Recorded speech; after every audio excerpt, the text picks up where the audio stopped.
Friends, welcome to kitchen art. Friends, આજે આપણે નવી રીત સાથે બટેટા વડા બનાવીશું, જેમાં બટેટા બાફવાની પણ જરૂર નહીં પડશે, ના તો બેસનની જરૂર પડશે, ના તો રવો નાખીશું, ના તો ચોખાનો લોટ લેશું, છતાં પણ એકદમ ક્રિસ્પી આ બટેટા વડા બનીને રેડી થશે.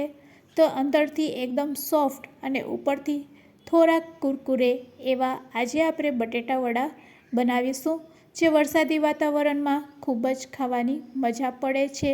અને જો એકવાર તમે આ રીતે બનાવશો તો વારંવાર આ રીતે બનાવવાનું મન થશે. અને ફ્રેન્ડ્સ, મારી ગેરંટી છે કે તમે આ રીતે ના તો બટેટા વડા બનાવ્યા હશે, ના તો જોયા હશે. તો ચાલો ફક્ત 5 મિનિટમાં બની જતા એવા બટેટા વડા આજે આપણે બનાવતા શીખીશું.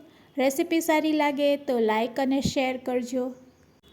અને મારી ચેનલ ઉપર નવા હોય અને મારી ચેનલને હજુ સબસ્ક્રાઈબ ન કરેલ હોય તો સબસ્ક્રાઈબ કરી બાજુનું બેલ બટન દબાવવાનું ભૂલશો નહીં, જેથી કરીને તમને મારા નવા વિડીયોનું નોટિફિકેશન મળતું રહે. તો આ બટેટા વડા બનાવવા માટે અહીંયા આપણે બટેટા લેશું. તો મેં 3 મીડિયમ સાઇઝના બટેટા લીધેલા છે. તેની છાલને મેં દૂર કરી લીધી છે.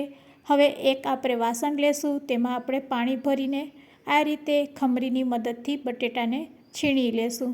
તો ફ્રેન્ડ્સ, અહીંયા આપણે બટેટાની સ્લાઇસ બનાવવાની છે.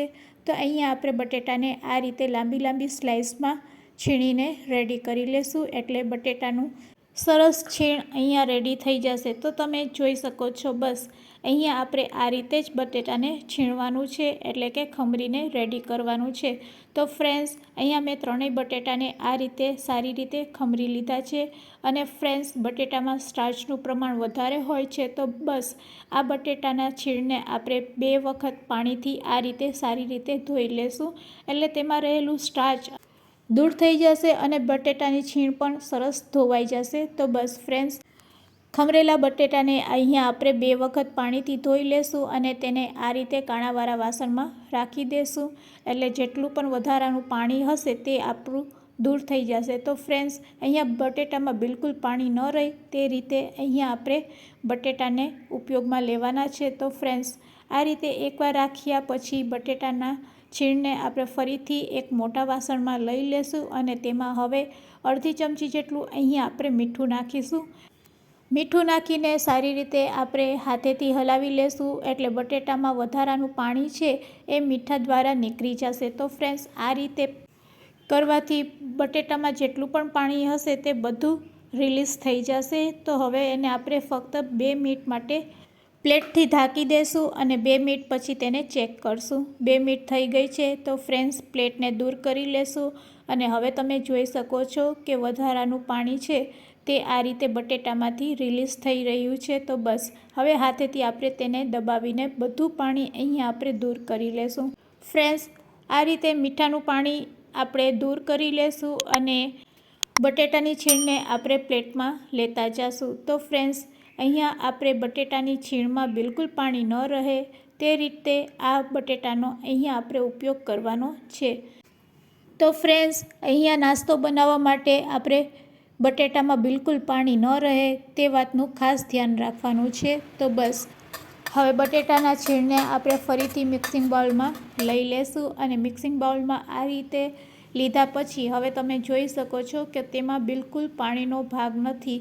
તો ફ્રેન્ડ્સ, ખમરેલું બટેટું આ રીતે એકદમ છૂટછૂટું થઈ જવું જોઈએ તે રીતે અહીંયા આપણે પાણી દૂર કરી લેવાનું છે, જેથી કરીને ખૂબ ઓછા લોટમાં આપણે આ બટેટા વડા તૈયાર કરી શકીએ. તો ફ્રેન્ડ્સ, અહીંયા મેં 4 ચમચી રાજેગરાનો લોટ અને 2 ચમચી મેંદાનો લોટ એડ કરેલો છે.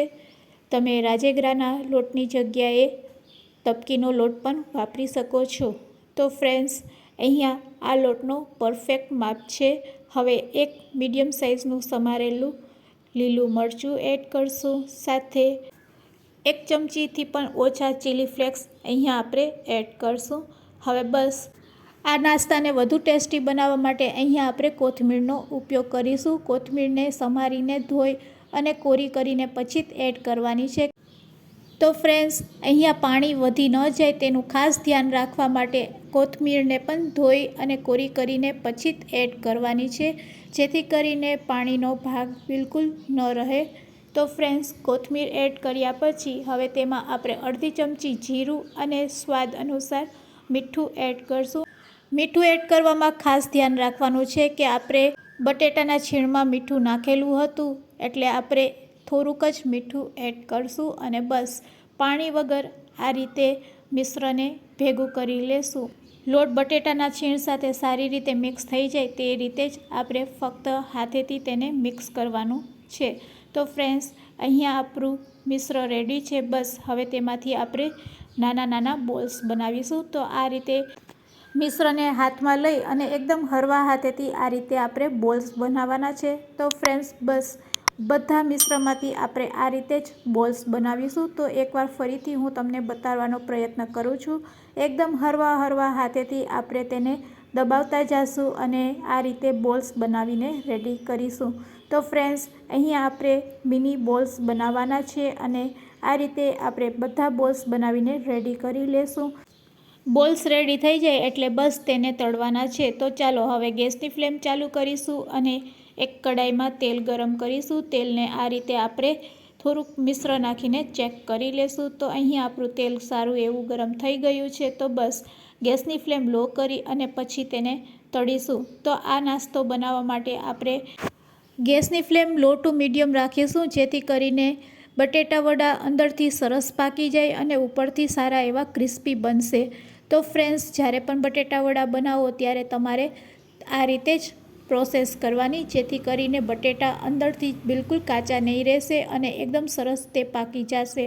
અને જો તમને એવું લાગે કે તેલ ઠંડુ થઈ ગયું છે તો તમારે ગેસની ફ્લેમ હાઈ કરી દેવાની. તો બસ આ રીતે જ્યાં સુધી બટેટા વડા ગોલ્ડન બ્રાઉન કલરના ન થાય ત્યાં સુધી આપણે તેને તેલમાં તળીશું. તો ફ્રેન્ડ્સ, હવે તમે જોઈ શકો છો બટેટા વડા છે એ સરસ એકદમ ગોલ્ડન બ્રાઉન કલરના તળાઈ ગયા છે. તો હવે તેને આપણે કાઢી લેશું. તો તેલમાંથી તેને કાઢીને એક પ્લેટમાં લઈ લેશું.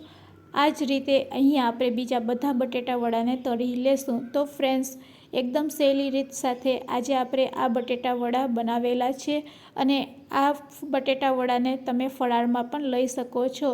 જો તમારે આ બટેટા વડાને ફરાળમાં ખાવા હોય તો તમારે મેંદાનો લોટ નહીં નાખવાનો, તેની જગ્યાએ આરાનો લોટ અથવા તો ટપકીનો લોટ નાખી શકો છો. તો ફ્રેન્ડ્સ, એકદમ ક્રિસ્પી એવા બટેટા વડા રેડી છે સર્વ કરવા માટે. જો તમે પહેલાં ક્યારેય આ રીતે બટેટા વડા ન બનાવ્યા હોય તો એકવાર જરૂરથી ટ્રાય કરજો.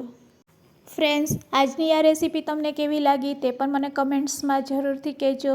અને રેસીપી સારી લાગી હોય તો તમારા ફ્રેન્ડ્સ, મિત્ર અને ગ્રુપમાં શેર કરવાનું ભૂલશો નહીં. Thanks for watching.